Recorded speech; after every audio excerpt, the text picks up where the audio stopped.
Hey, I am Ashley Adamson, and we're going to talk about burnout in your transition. I kind of touched on this with stress, but I wanted to dive deeper into the burnout aspect because this is something that I've been going through with my surgery transition that I've been scheduling, doing like international healthcare stuff, traveling to America, going to two different surgeons in two different cities, scheduling, coordinating all the requirements for that, budgeting, moving money around, and like dealing with the healthcare system in Germany as well when they're trying to communicate and cross the wires. It's just like, oh my God. And then I'm doing work, right?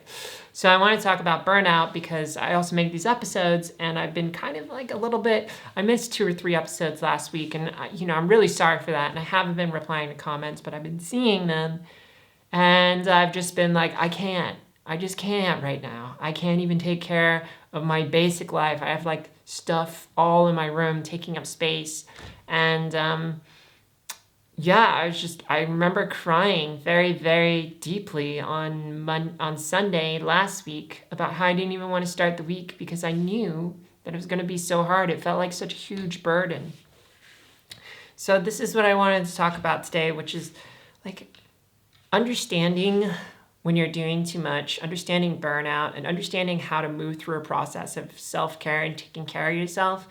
Because at some point, things are going to get a little tough for you, and you may be so deep into your burnout and not even realize you've been doing that you kind of collapse and you get into a really critical place where you're not going to feel like you're capable of doing anything for quite some time.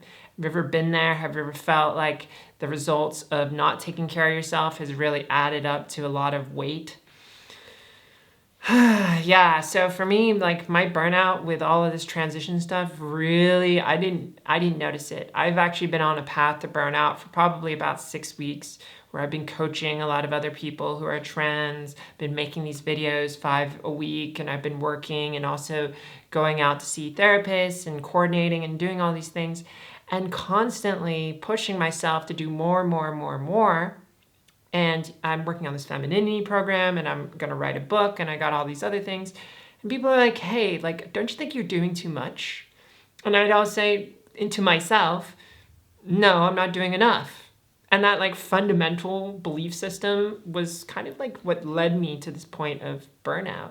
And so I also wanted to share just a couple things with you that make it a little easier to work with your head when you start feeling stress and you start feeling anxiety.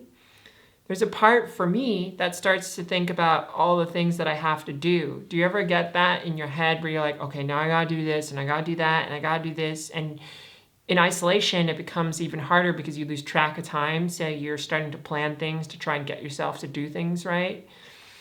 And that becomes its own trap because you then get into a world of feeling like you're not being present, but not being aware of not being present because consciousness and awareness has moved into the future and you're starting to anticipate and try and plan and do things. And this is like the struggle of logistics, of doing things, of like wanting to accomplish or have all these changes in your life. And for me, it felt like a huge burden because I never felt like I was free in the moment to choose or to do anything because I had all these other things to do.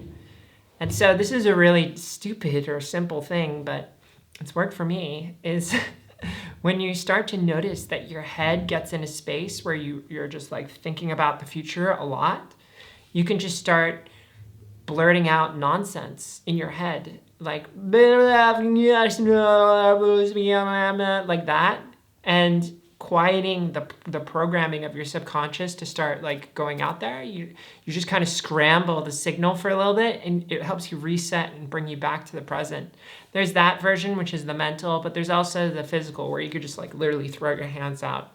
And that has helped me so much bring myself out of the stress of the future and come into now. The other piece that I want to talk about is acknowledging burnout helps you then take steps to take care of yourself, acknowledging that you're stressed. Maybe you're not burnt out, but maybe you're stressed or you're anxious. Have you acknowledged that for yourself? Have you acknowledged that you're dealing with something like pretty big? If you're watching this, you're probably transitioning. That's a big thing. Have you given yourself the empathy and the sympathy to take care of yourself and say, you know what? It's okay. You didn't get done what you wanted to get done this week, but there'll be another week, and you should take a break. You should take care of yourself. Why don't you take a bath? Why don't you do something that's a self-care activity that you really like? Have you said that to yourself lately? Have you given yourself the time and space and passion that you would give a loved one, a partner that you really care deeply about?